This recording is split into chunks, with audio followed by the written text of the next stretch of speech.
Hi, I'm Scott Flowers with Cloud Ninjas. Today we're here to continue our series on the HPE ProLiant DL380 Gen10 server. In this video, we're going to specifically focus on drives, both hard drives and solid state drives. Let's get going.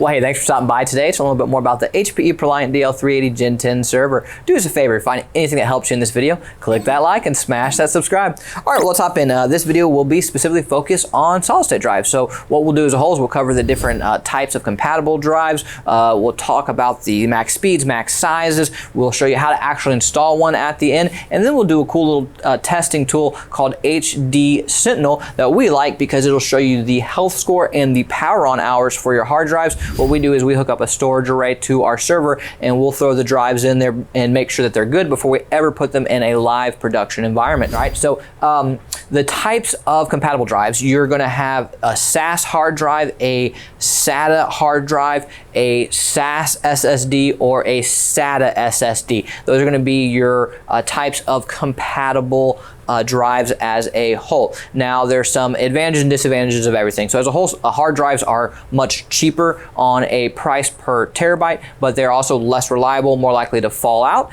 and they're slower and have lesser performance. So as a whole, I am a big fan of solid state drives. You get what you pay for, so it's going to cost a little bit more, but it's going to be just so much better. It's going to be faster, it's going to perform better, it's going to be more reliable.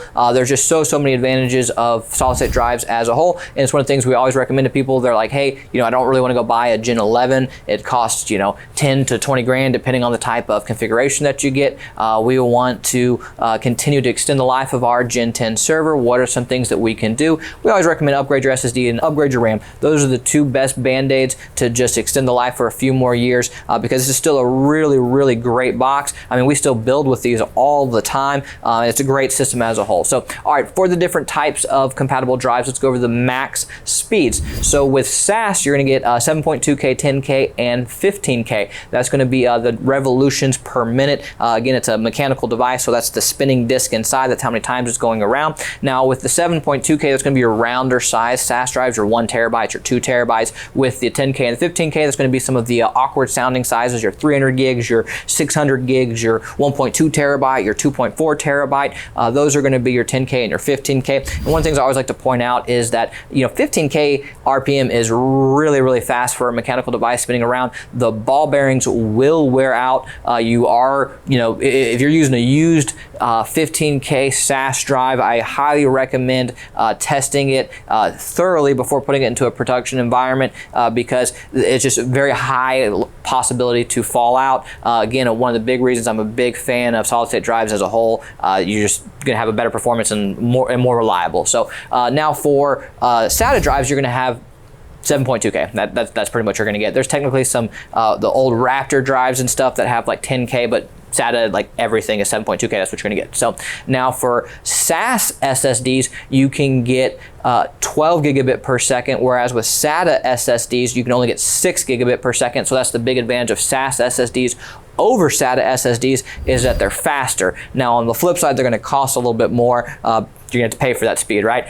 So those are the advantages and disadvantages on the SAS SATA SSD side. So now that we know a little bit more about the speeds, let's talk about the sizes. Well, the sizes depend on what type of chassis you have. So there's some large form factor chassis and some small form factor chassis, and that will determine whether you need a 2.5 inch drive or a 3.5 inch drive. And we'll show you that here in a minute, and the converters and stuff that we have as well. But we'll show you all that when we install it. But the size of your drive is important, or the type of your chassis is important. So for the large form factor, you can get 16 terabytes on SAS, 16 terabytes on SATA, 15.36 terabytes on SAS SSDs, and 7.68 terabytes on SATA SSDs. Now the 16 and 16 on the hard drives, that's according to HPE spec sheet. I would be more than certain if you could throw in an 18 terabyte or a 20 terabyte or 22 terabyte. It just doesn't say that on HPE spec sheet. And if you have, throw a comment down below. People will be very interested to hear that. So,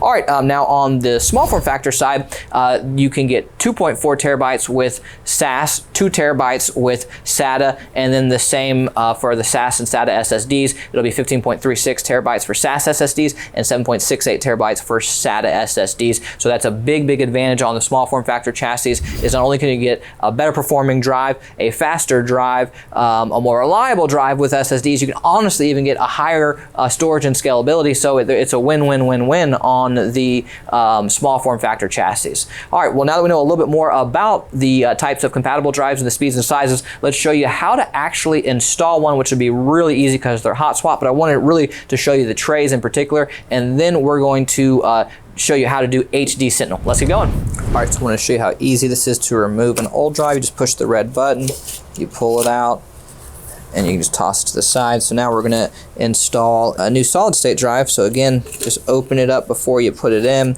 You just slide it in, and it'll just click right into place. Again, a very easy install. So if I wanted to remove it, red button, and just click it into place. Now, the other thing I did want to point out for the large form factor chassis, you will notice you will need this converter right here, this adapter, so that you can have a 3.5 inch tray with a 2.5 inch solid state drive. When you go to our site and you go to check out, if you do have a large form factor chassis, we have this exact kit so that you don't have to go dealing with fetching all the different pieces. We have it all right there, nice and easy for you. So you just make sure you pick the right type of tray. So whether you have the 2.5 inch tray or the 3.5 inch tray, we'll have the right one for you, or at least the option available for you, so that you can check out and just pick the right thing. So, all right, now we'll show you how to use HD Sentinel. Alrighty, guys. So I have HD Sentinel pulled up right now, and as you can see, we currently have 2 drives plugged in. We have this installed into a storage array where we like to plug in multiple drives at a time so we can test those drives. HD Sentinel is an awesome tool because you can see things like the power on hours, which is great, especially when you're buying used equipment. You can see how long that drive has been in use. You don't want to be using drives that have been, heavily used, because then you have a higher risk of drive failure. And that's one of the reasons why HD Sentinel is such a cool tool. But as you can see, we can just go ahead and plug a drive into the array, and it'll automatically populate within the software. And like I said, lots of information. It'll give you health scores of the drives. As you can see, the 2 we have up top, they have 100% health score, while the one at the bottom has a 99%. So all pretty good. If you're interested in purchasing a custom built server, or you're looking to buy some drives, we do have plenty of those in stock. So you can go reach out to us at sales@cloudninjas.com, sales@cloudninjas.com. Anyways, guys, thank you for stopping by.